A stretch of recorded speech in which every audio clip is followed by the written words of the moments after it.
Public affairs. Walang kinikilingan. Walang pinoprotektahan. Walang kasinungalingan. Serbisyong totoo lang.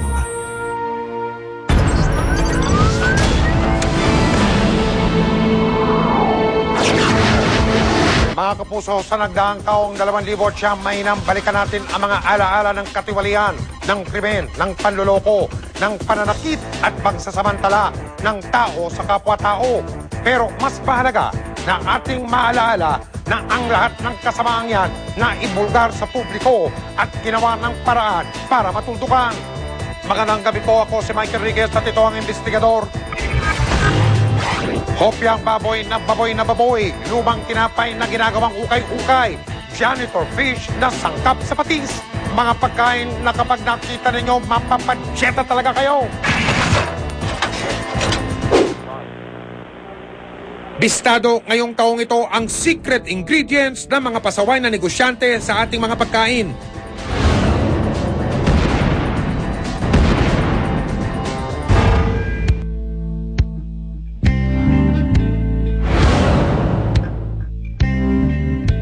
Sa mga napisto, nanguna ang paggawa ng hopya.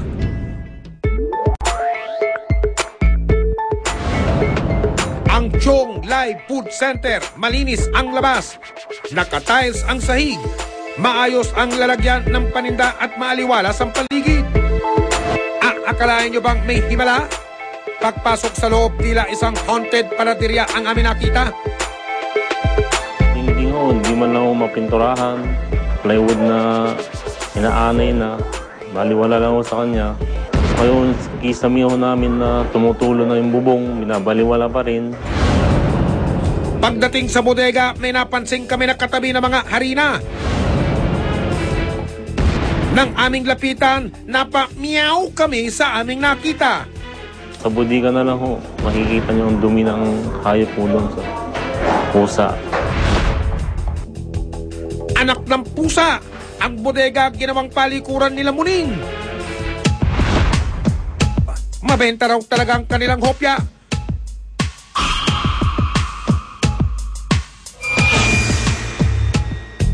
Sa sobrang abala, ang mga panadero nakakaligtaan ng magsuot ng wastong uniforme. Ang kanilang amo tila oven lang na nagbubuga ng usok habang nagmamasid. Hopyang baboy talaga.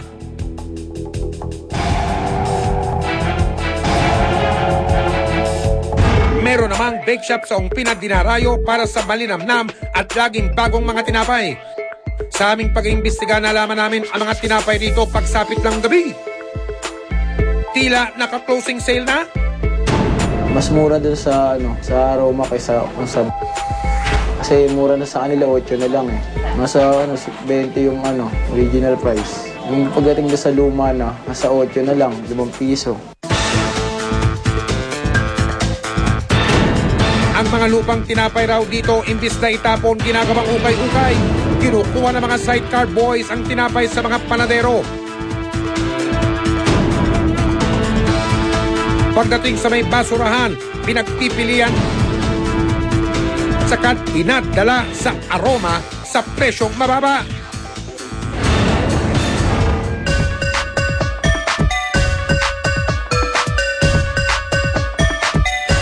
Nahuli na aming kamera kung paano ito pinagagawan.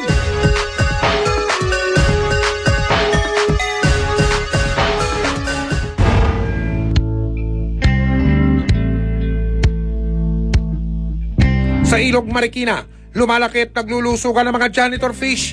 Aming naimbestigahan na hindi lang sila tagasagip na mga dumi.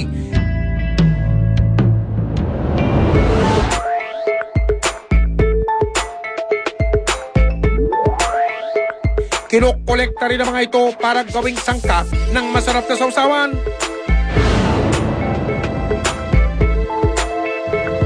Sa isang industrial area, pumasok ang sasakyan. May tinatago kaya rito malansang katotohanan.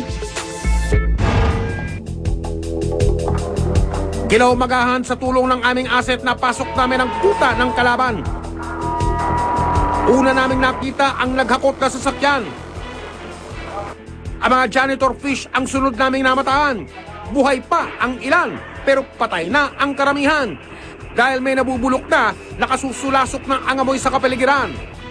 Titimbangin po ko na yan, sir, tapos po timbangin, lalagay sa drum, asinan, tapos bibilingin na po. Ang paggawaan ng patis naming nabisto, subcontractor pala ng isang kilalang kumpanya ng patis. Mula Marikina, iniimbak nila ang dugyot na isda sa mga drum na ito kung saan namamatay at nabubulok. Wala na pong ugas-ugas yun, sir. Dire-diretso na po yun. Mismong katas po noon, kasama na po. Katas ng tubig, katas ng kasama na po yun sa paggiling. Tapos po gilingin, sasalang po dun sa may container van. Tapos yung mga isang linggo po yun, nakanin na gusto maging patis po. Ang makinang pinaggigiligan, bulok na rin ang itsura. Ang tubig na panghugas at telang pansala, dugyot din.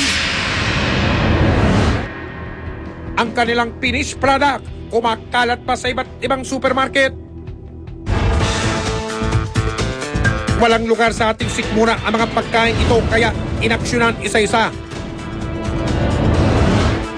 Mas nakakadiri sa liwanag ang paggawa ng opya, tila dump site sa dami ng tambak na basura.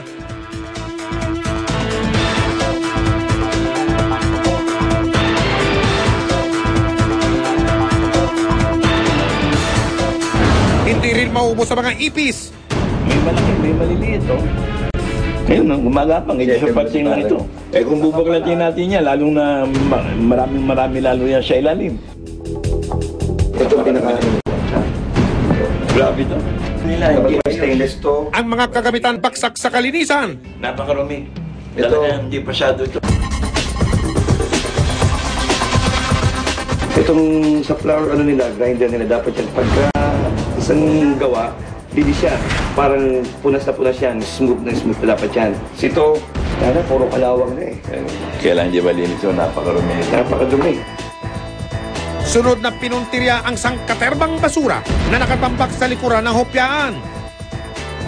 Sa dami ng basura, nagsilbing mini dump site ang lugar. Dito, tinultukan ang kanilang operasyon.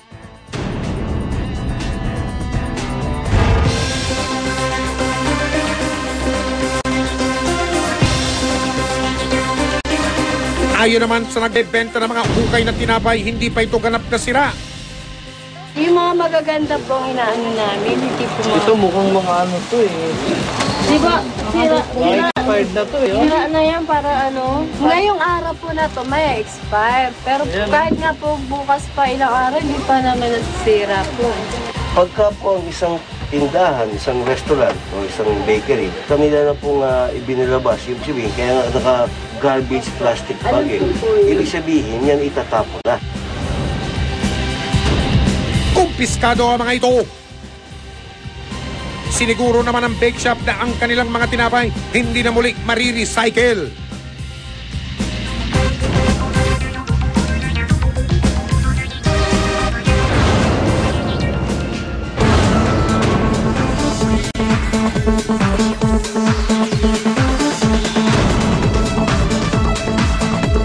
Nakakabaliktad naman ang sikmurang paggawaan ng patis nung ito'y inspeksyonin.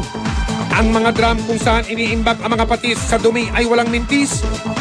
Madumi talaga. Kasi pwede namang pag napatakan ng pawis yan, madumi na yan. Mapatakan ng buhok, madumi na. Talisigan ng laway habang nagigiling, madumi na yan. Sa likod naman ng lugar, tila hindi nyo na matukoy ang drum ng patis at drum ng mga basura. Halo-halo na!